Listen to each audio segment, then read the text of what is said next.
he compared carving up the country into these clunky borders. He compared it to um he compared it to if Britain and France were combined together into like we're forced to live together basically, and like if they were carved up and forced to live together. But I actually want to say that that's not the same as what happened in Africa. To say that what that because and that's one of the problems with the people who keep trying to say who are asking the question, what if Africa was never colonized? If you are trying to make a comparison, make a better comparison, because by saying that by carving out Nigeria to a place where Hausa, Fulani, Igbo, Yoruba, all these people are inside the same country is not the same as if you carved it out so that France and Britain was in the same country, was the same country. Let me explain. First of all, you're assuming that the makeup of these two things are the same. You're also assuming that the purpose of these two countries, like Nigeria with all those cultures, and France and Britain together with all those cultures, are the same. You're also assuming that the mindset and the way that these countries operate are the same. And that's why when people say, okay, it's been 100 years, it's been 200 years since colonization, or 50 years, whatever the case may be, since colonization, why has Africa not progressed more? The thing that they're and then the European Union exists. Why can't Africans unite? The thing that people are missing is that the format, the way that these countries are structured is completely different from the paradigm. No idea why my OBS keeps disconnecting, but anyway, what I was saying was that the way that the countries in Europe are structured is completely different from the paradigm with which Africa operates and exists. So in Africa, you have a lot of different types of communities. You have nomadic communities like the Fulani herdsmen, who they subsist predominantly on livestock, on cattle. So they provide cattle to the community. They use the cattle to make money. The cattle for food and all those types of things. Then you have other communities who are farmers. You have other communities who do different types of things.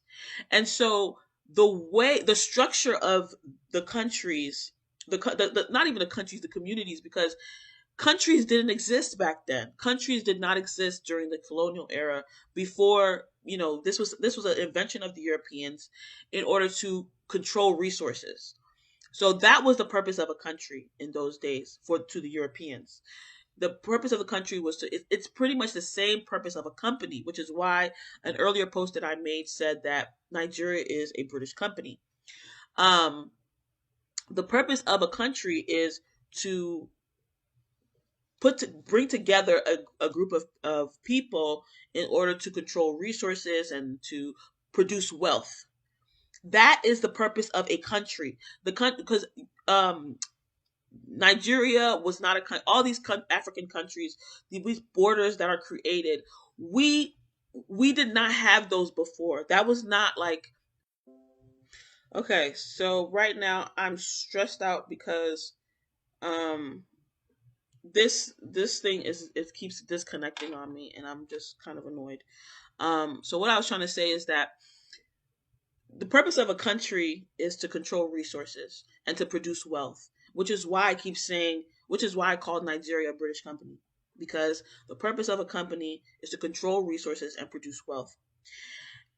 Um, we didn't operate as a country. Our community, Igbos, Nigerians, we operated as a nation, but we didn't operate as a country. And so nationalism as a concept is something that is pretty recent in human history. So this one that we so which is why it's crazy that we as Africans are constantly fighting to to keep the borders that the Western world created for us. Like it's kind of like somebody puts you into a prison or a box, and all of a sudden your brothers and sisters are like, hey, let's get out of this box. Let's free you from this box. And you're saying, no, this is my box. This is my box. I'm a, box person. Like somebody put, like your enemy put you in a box and called you a box person, and your brothers and sisters started saying, hey, come on, let's go, let's get out of this box. And you're like, oh, I'm a box person, this is my box, and if you keep trying to take my box from me, I'm gonna fight you for this box. And it's like, because you've forgotten, it's been so long since you've been trapped in the box, that you all of a sudden, it's the same way with the way we keep fighting for these stupid borders that the Europeans, established for us, along, or not for us. They didn't do it for us. They did it for themselves, because countries are just a means of controlling resources and producing wealth. It has nothing to do with your benefit. Like, we keep, it's so funny how, like, right now they've convinced us to beg for jobs all the time. Why? Because they're convincing us slowly that producing wealth is the primary goal of the human being. Like, that's self actualization, producing wealth. And so we are now, like, thinking in our heads that, okay, so what I was trying to say is, we're conditioned to believe that the primary goal of human self actualization, human progress, human, maximum potential is to produce wealth. But in actuality, if you want to produce wealth, I'm not stopping you. Go ahead and produce wealth, but that is not your purpose as a human being. And that's why a lot of us have mental problems, have physical problems, have things like that, because we spend so much time in the pursuit of wealth that we start to think that, oh, health is, like, everything we do is creating us to become these machines that are trying to create money. Like physically we can't handle this lifestyle. This is not natural for the human creature. In the ancient days, this was not the way we lived. So now we're being conditioned to want something that we never needed. And everything around our healthcare system and everything like that is to make us more effective machines at doing something that we were never meant to do as human beings in the first place. So ultimately, that's why I'm like, why are people so obsessed with the idea of trying to make us into something that we're that are trying that like Africa needs to do, progress in a particular way. We're so busy crying that our governments are not giving us jobs, that we're not even demanding that our governments educate us correctly.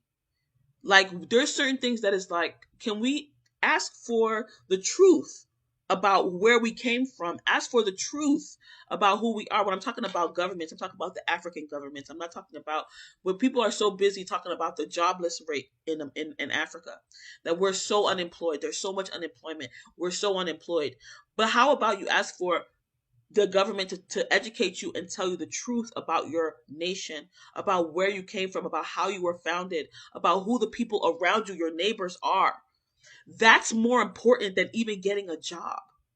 Because once you know who you are and who your neighbors are and who the people around you are, then you know how to work with your neighbors. You know how to work with your brothers and sisters. You know, you have a.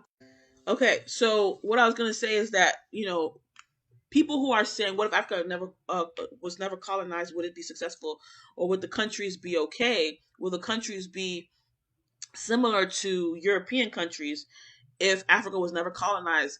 And what you have to realize is that the assumption is that the European countries is what Africa should be aspiring towards.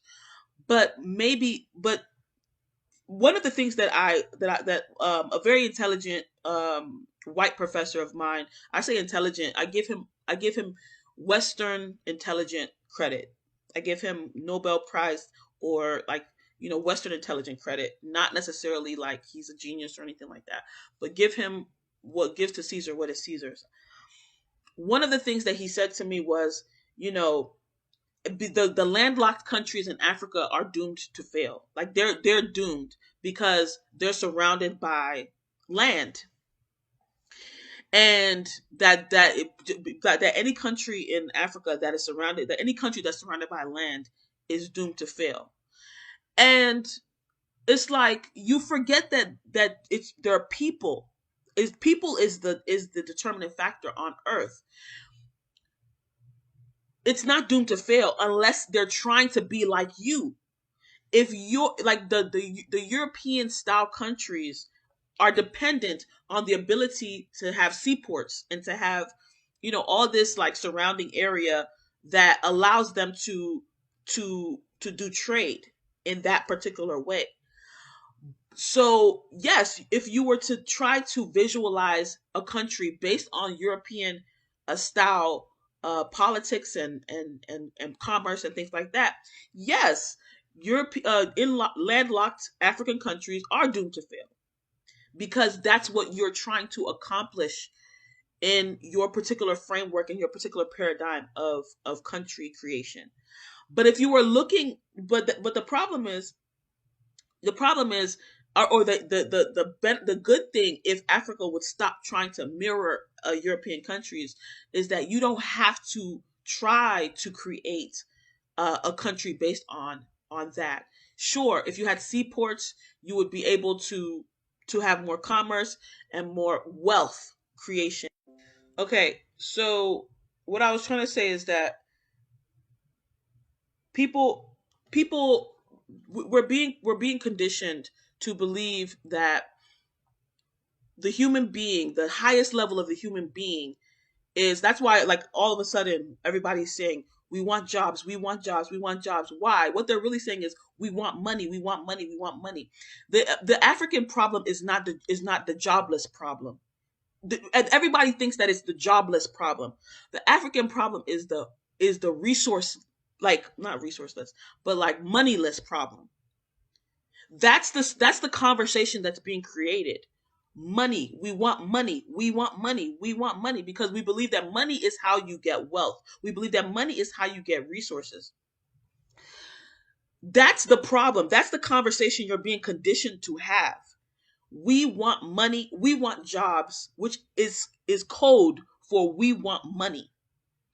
Instead of you to have the conversation, we want education. We want to learn about ourselves and we want to learn about the people around us, our neighbors, so that we know how to interact with the people around us to build greater things. That is the problem. That is the problem that of the way that we're thinking right now, that's creating so many problems in Africa. Instead of us to say we want to learn about ourselves, we want to learn the truth about our history, we want to learn the truth about the people around us, we want to learn the truth about like what all of this is about. We're saying we want jobs, which is code for we want money. And everybody is ringing that sound like a bell. And when we're saying we want jobs, we want money. Okay, like I don't know what is going on with this thing. It keeps cutting my stream. We are being conditioned to say we want jobs, which is code for we want money, we want money. When in actuality, what we should be asking for is we want to learn the truth about ourselves, who we are, our history, our ancestors, and the truth about the people around us, the people who are surrounding us. Because once you have the truth about who you are and your history and your ancestors and the people around you and who they are and who their ancestors are, you will be able to have a harmonious experience with everyone around you. Somebody once told me that landlocked African countries are doomed to fail. And the reason is because they don't have seaports and they're not able to like participate in commerce the way everybody else is. But that's only if your mind is already at the point where you're saying that the goal of the human being, the goal of the household, and the goal of the country is wealth creation, is land grabbing, is resource grabbing, and is producing wealth. So when you have that mindset, then yes, all of these other things will seem as if they're true. All these other arguments will seem as if they're true. But when you realize that the human being was not created for that, that all of that was something that somebody created, all of that is a system and a mindset. The goal was created for you. It was not the goal that you were born with. You weren't born you weren't born to grab for wealth, grab for land. You weren't born saying, when you came out of the womb, you were not saying, I want a job, I want a job, I want a job. You were taught that. Somebody taught you to ask for a job. Somebody taught you to want money. I'm not okay, I'm not saying that you should be a communist or you should be a socialist, and I'm definitely not saying that it's bad to want resources or to want a better quality of life. What I'm saying is that when you realize that all these things were taught to you, that you were taught to think this way, then you start to think about new solutions, about new ways to look at the way your life. So when that video that I was playing, that I was trying, that I'm actually, and I'm gonna end this soon because there's too many technical difficulties happening. But when that guy is asking the question, what if Africa was never colonized? If Africa was never colonized, would it still get to the point of becoming like a European country? The answer is the answer actually is no, but the answer is probably no. But the answer is also, even as colonized nations, Africa still would never get to become like a European country. Why? Because it was never meant to be like a European country. It was never meant to be like a European country. It was never meant to be like a European country. The way that Africa is set up, the way that the resources, the land, the people are set up, it was never meant to be like a European country. And if when we stop begging for jobs, when we stop crying for money, and we start begging for education and to learn about who we are, what our history is, and the history and who the people around us are, who are the Fulani, who are the Yoruba, who are these people who are around us, who are our neighbors, when we start asking for correct education about where we came from, what happened to us, and who are the people around us, and what happened to them, and what are their stories. Once we do that, then Africa will start to find solutions for itself, and it will stop depending on trying to be like somebody they can never be. I'm going to stop now because this computer is doing a whole bunch of really ridiculous things. I'll try to do another video another time, but like for now, this is all I'm going to say. All right, bye everybody. Peace.